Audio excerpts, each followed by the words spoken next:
O Lord, how long shall I cry for help, and you will not hear? Or cry to you violence, and you will not save?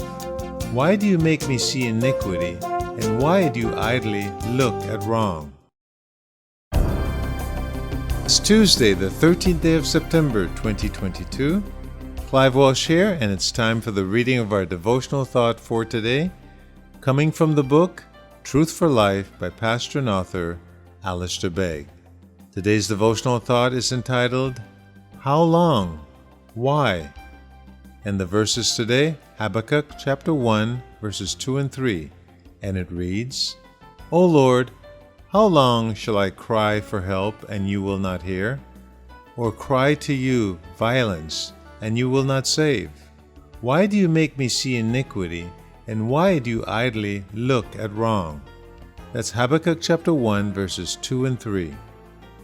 Alistair Begg writes, It is tempting to assume we are far removed from the circumstances described in the Old Testament, but as we read Habakkuk's complaint in these verses, we can recognize that although we're distant chronologically and geographically, we are not so far from the situation in which he found himself.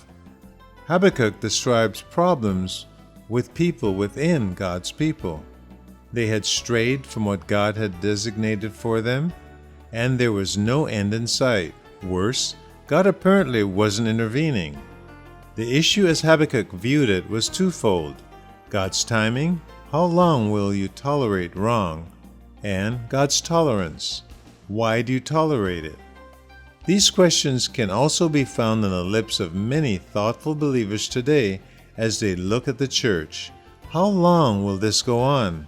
Why is it that good, moral, all-powerful God whom we serve tolerates spiritual and moral dry rot among those who profess to be his followers? Have you ever wrestled with these questions? You are not alone. This is not a new issue. God's faithful people have wrestled with it throughout history. Here are two observations that will be beneficial to us as we confront the how longs of our lives. First, we can be thankful that God is not so unkind as to answer our prayers in our time frame. God's delay are always purposeful. His perspective is far more comprehensive than we could ever imagine. He may delay so that he can deal with our selfishness or an area of disobedience in our lives, to teach us how to trust him or to save us from ourselves. This is one reason why the Bible frequently calls us to wait upon the Lord. Our disappointments, failures, and confusion can be brought under the all-embracing security of God's eternal purpose.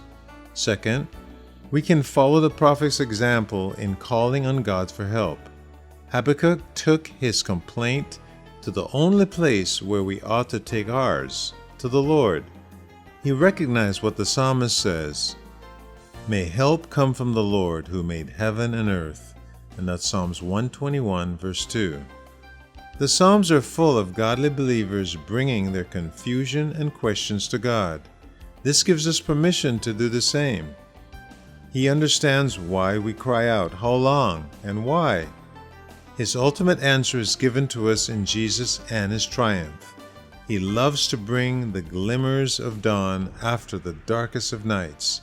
So, as you look at your own heart or life, or at the church, and are moved to ask, O Lord, how long shall I cry?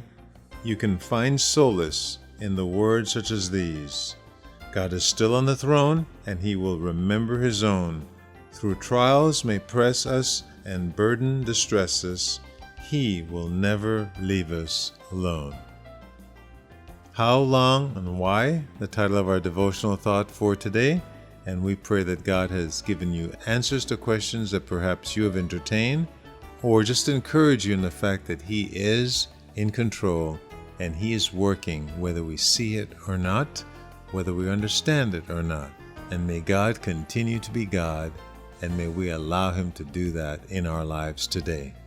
Well, Clive Walsh here, encouraging you to continue reading through the scriptures and Judges chapter 16, 17, and 18, as well as the Gospel of John chapter 5, verses 25 through 47, and may the Lord richly bless you.